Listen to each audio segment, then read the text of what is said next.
Hello बच्चों, चलिए आज का हमारा प्रश्न है। यदि एक समद्विबाहु त्रिभुज A B C Aadhaar A B के दोनों तरफ बिंदु P व Q को इस प्रकार बढ़ाया गया कि ए पी गुणा बी क्यू बराबर आ जाए AC के स्क्वायर के, तो सिद्ध करो त्रिभुज ए पी सी हमारे पास समरूप है त्रिभुज बी सी क्यू के। तो हमें यहाँ से यह सिद्ध करना है। तो यह सिद्ध करने हेतु हम यहाँ से हमारी मुख्य अवधारणा काम में लेंगे। मुख्य अवधारणा यहाँ से हम लेकर चलेंगे।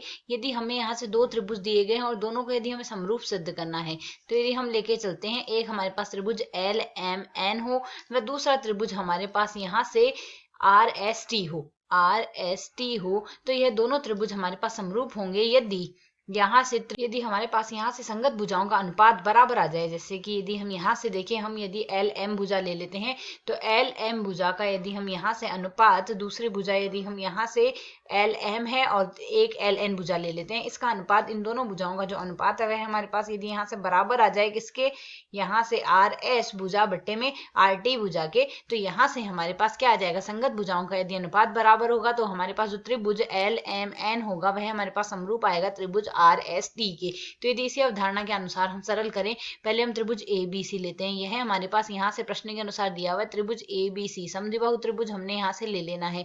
साथ ही यदि हम यहाँ से देखें, यह बिंदु हमारे पास ए है, यह बिंदु हमारे पास यहाँ से B है और यह बिंदु हम यहाँ से C ले लेते हैं। इसे हमने P और Q तक बढ़ाया हुआ है। अब यदि यह A B C हमारे पास प्रश्न के अनुसार क्या दिया हुआ है, त्रिभुज A B C समद्विबाहु है और यदि यह समद्विबाहु है अर्थात इसकी दो भुजाएं हमारे पास बराबर होंगी, तो दो भुजाएं हम यहाँ से लेके चलते हैं। AC भुजा बराबर है BC भुजा की, यह दोनों भुजाएं बराबर होगी। यदि दोनों भुजाएं बराबर है तो इनके संगत हमारे पास जो कोण है वह भी यहाँ से बराबर आएंगे। तो यहाँ से हमारे पास कोण क्या आ जाएगा, कोण CAB जो आ रहा है वह हमारे पास यहाँ से बराबर आएगा कोण CBA के, यह हमारे पास यहाँ से बराबर आ गया। और यदि यह बराबर है तो हम जानते हैं सरल रेखा पर बनने वाले कोणों का योग 180 होता है, अर्थात यदि यह दोनों कोण बराबर है तो इनके अलावा बाकी जो बचे हुए यह दोनों कोण हैं यह भी परस्पर बराबर होंगे।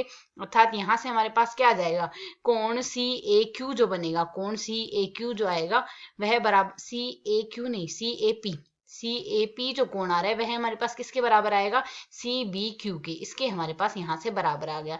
अब यदि प्रश्न के अनुसार देखें तो हमें यहाँ से क्या दिया गया है, AP गुणा BQ। AP प्रश्न के अनुसार हमें दिया गया है AP के गुणा में यदि BQ है तो यह हमारे पास बराबर दिया हुआ है AC स्क्वायर के।